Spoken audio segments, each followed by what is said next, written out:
Some people are old at 35, and some people are still young at 83, not young in the cosmetic sense, not young for their age, not fake, forced, caffeinated youth. I mean something stranger. Some people grow older without becoming inwardly old.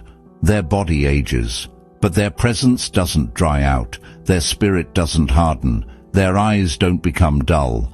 They still laugh from the stomach, they still notice beauty, they still remain reachable. And then there are people who become ancient long before death ever comes.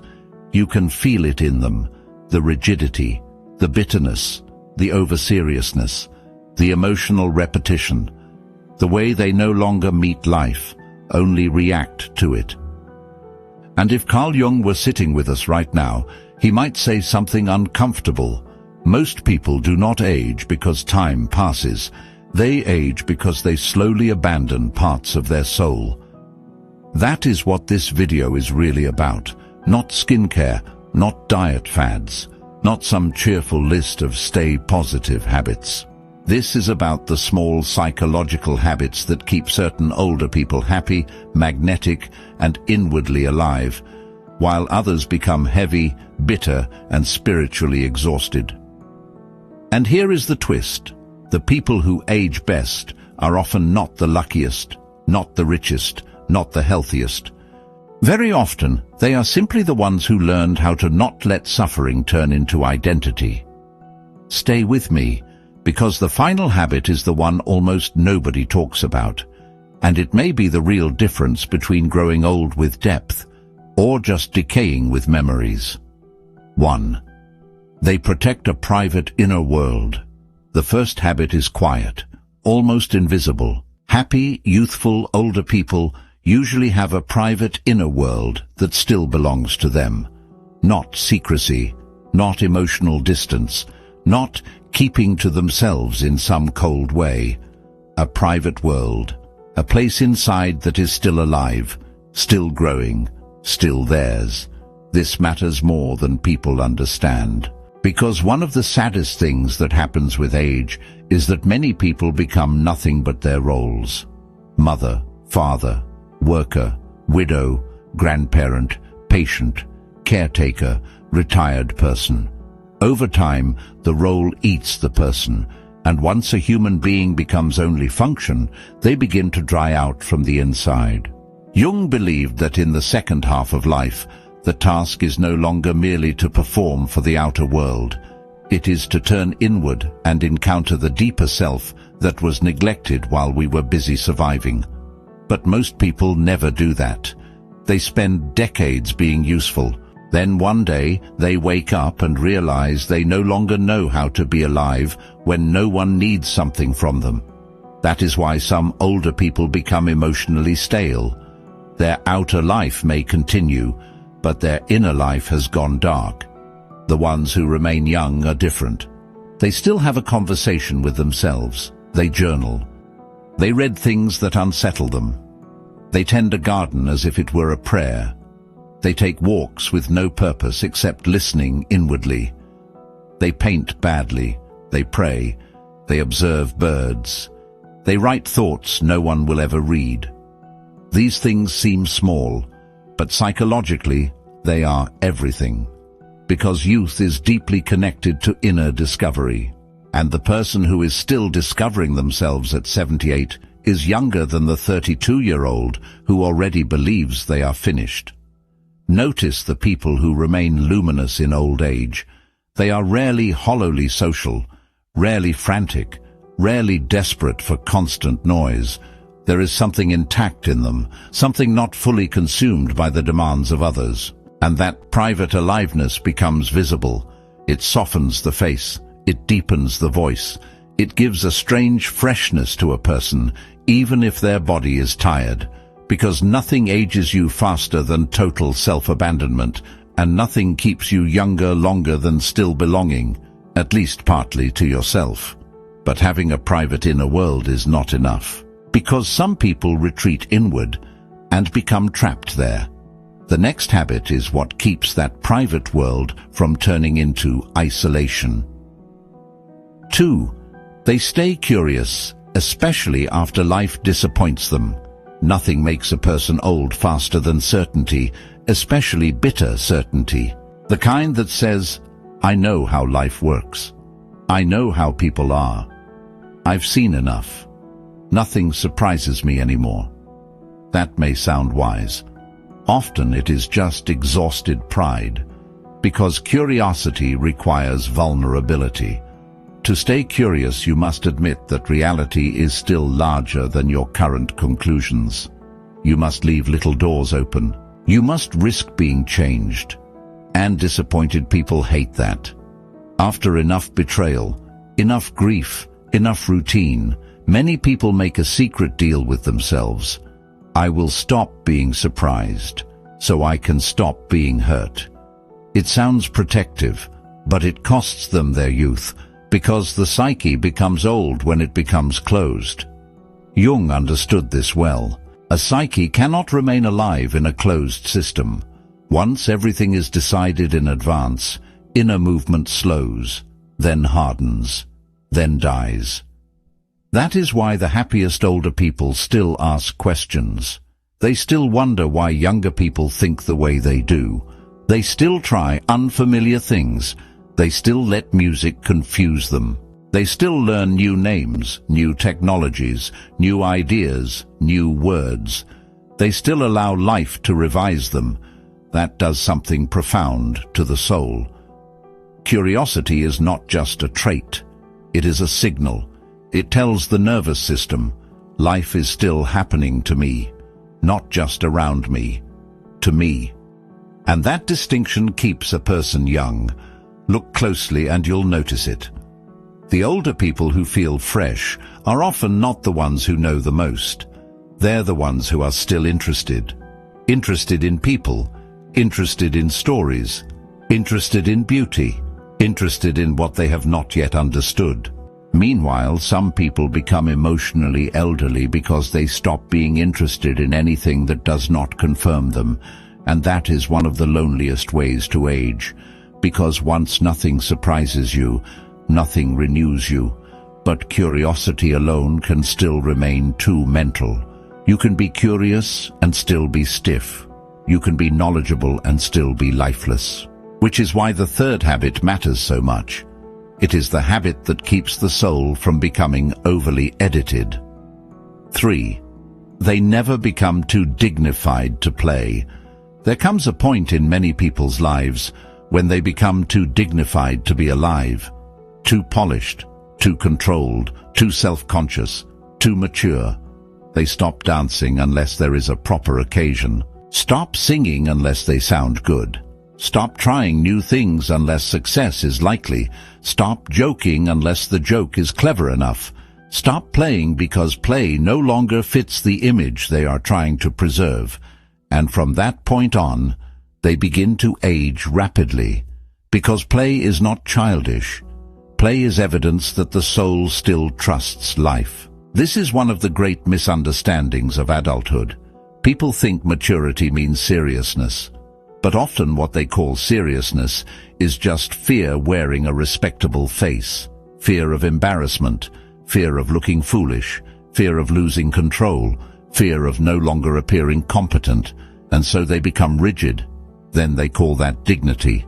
But Jung knew that wholeness includes what is irrational, spontaneous, unplanned, absurd.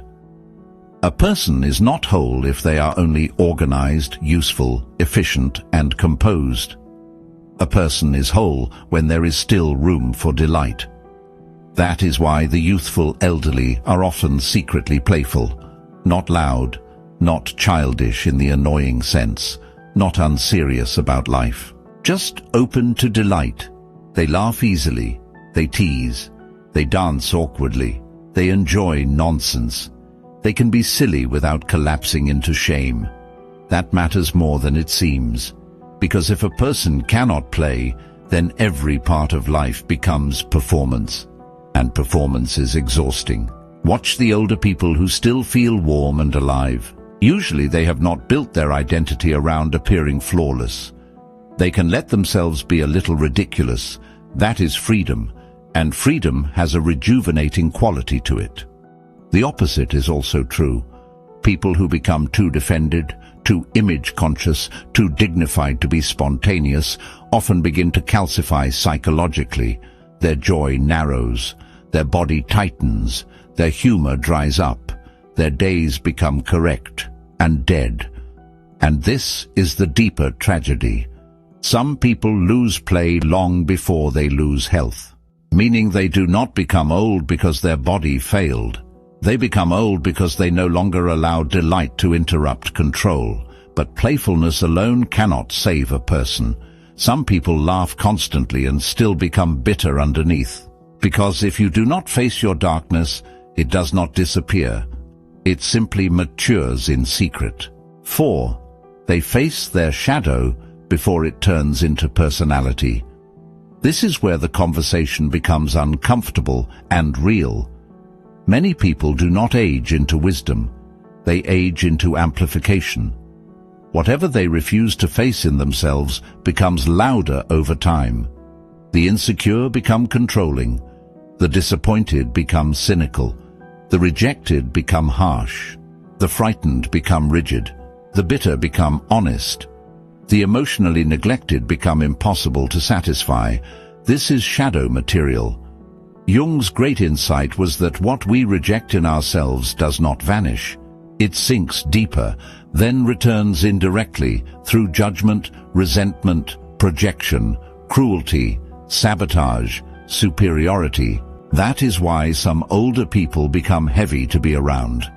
It is not just their age, it is all the unprocessed grief, envy, anger, regret, and unlived life that now leaks out through their tone, their complaints, their criticisms, their constant disappointment in everyone else.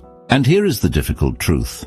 If you do not make peace with your darkness when you are younger, you will likely wear it openly when you are older. The happy older people are not always the purest people, not always the easiest, not always the most healed, but they are often the ones who stopped pretending they were made only of light. That changes everything. Because once you can admit, yes, I am jealous sometimes. Yes, I am resentful. Yes, I have regrets. Yes, part of me is selfish. Yes, I wanted a different life in some ways. Then the shadow loses some of its poison. You stop exporting it onto everyone nearby. You stop making younger people pay for your unlived dreams. You stop turning disappointment into a permanent worldview. You stop weaponizing your pain. This is one of the most underrated habits of youthful aging. They process their poison, maybe quietly, maybe imperfectly. But they process it. They walk, they pray, they cry privately, they journal honestly, they go to therapy, they apologize, they reflect. They sit with the uncomfortable truth that some of their suffering did not come only from the world, but from what they refused to know about themselves. And because they do this, they remain lighter. Not because life spared them, but because they stopped carrying every wound as identity. That is what makes certain older people feel peaceful instead of corrosive. They are no longer waging war against the hidden parts of themselves. And when that war ends, a tremendous amount of life energy is released. But peace with the shadow does not mean passivity, because a soul can be psychologically aware and still physically stagnant. And stagnation, whether emotional or physical, ages a person faster than almost anything else. 5. They keep moving, not just their body, but their life force. Almost everyone knows that movement helps the body age better. That is not new. But the deeper reason movement keeps people young is rarely discussed. Movement protects the psyche from stagnation. There is a kind of spiritual rust that forms when a person stops moving. Their stories repeat. Their routines harden. Their moods stick. Their body stores old tension.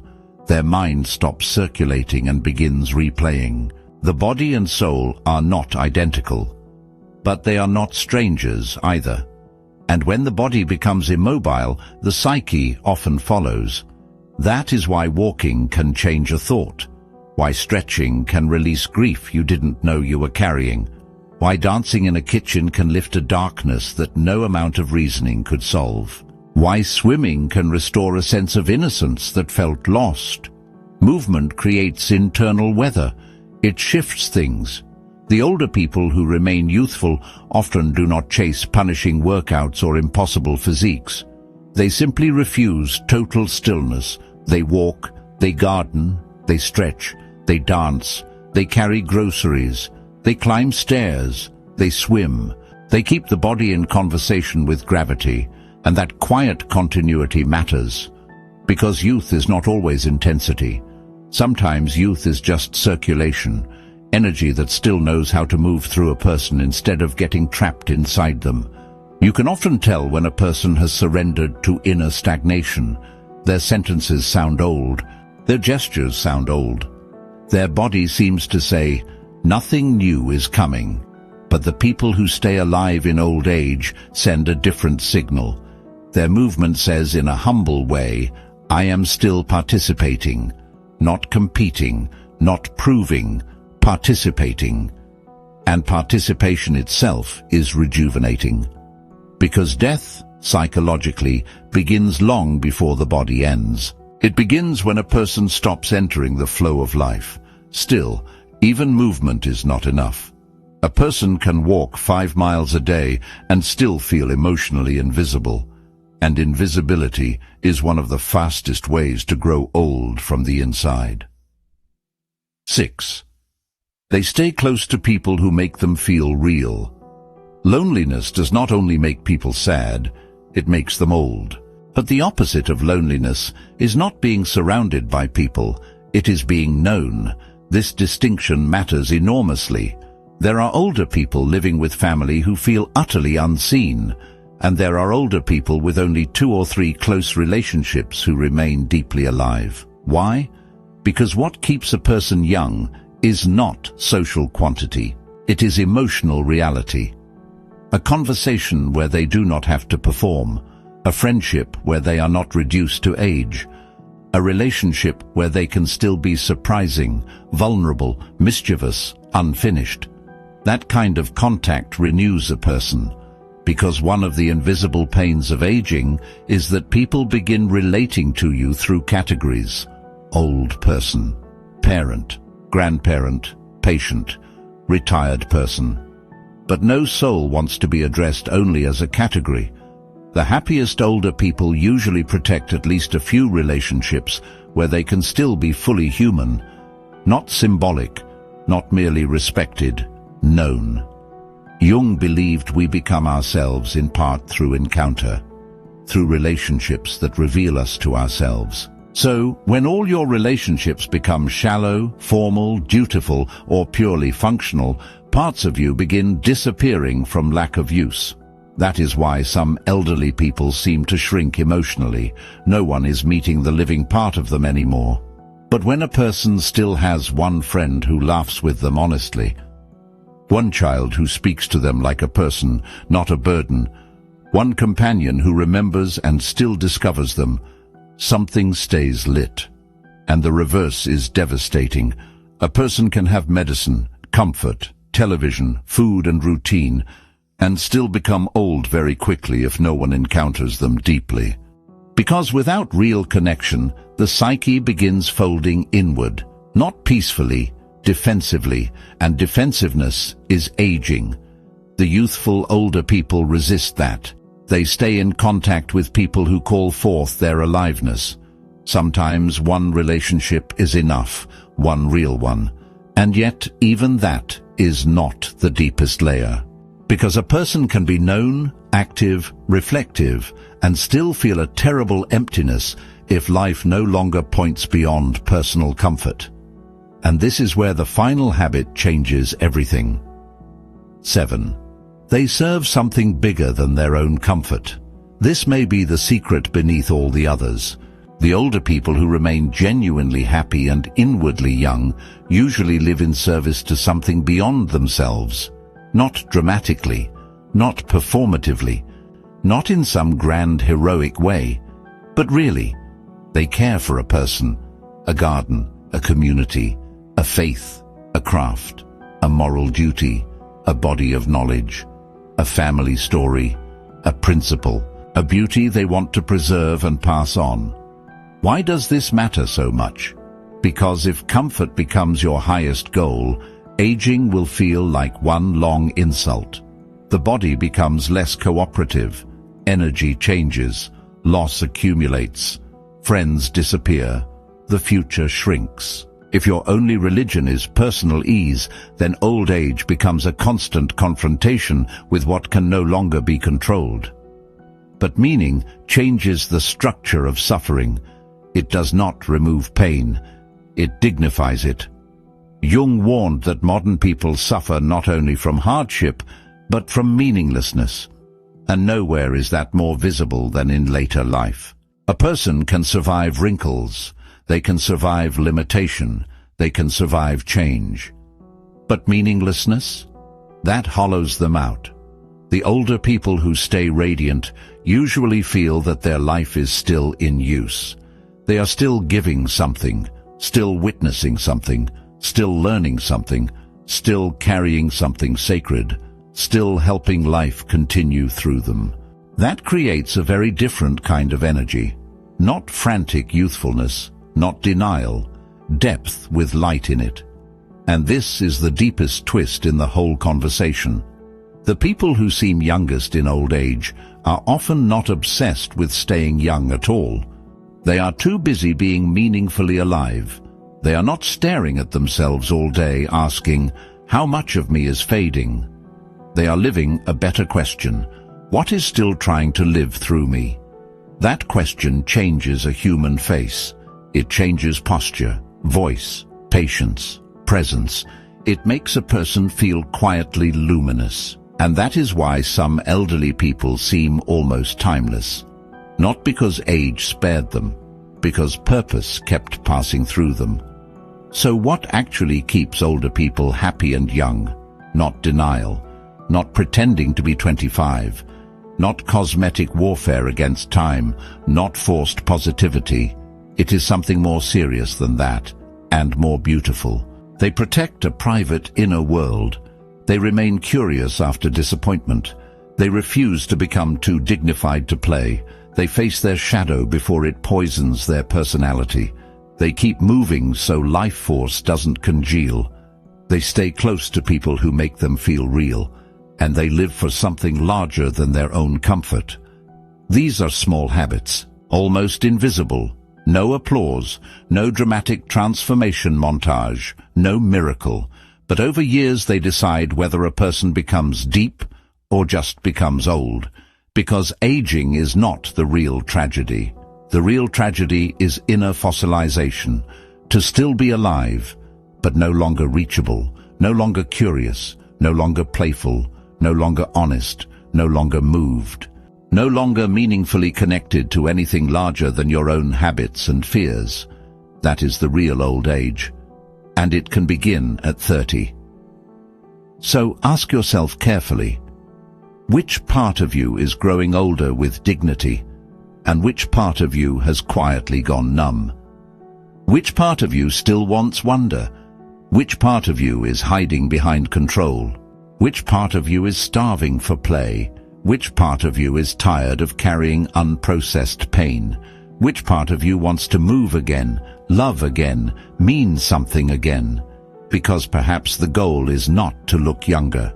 Perhaps the goal is to remain so inwardly alive that age can never fully explain you. If this spoke to something in you, subscribe. Not for empty motivation, not to escape reality, but to understand yourself more deeply, and to grow older without abandoning the most living parts of your soul. Because time will age your body either way. The real question is whether you will let it age your spirit.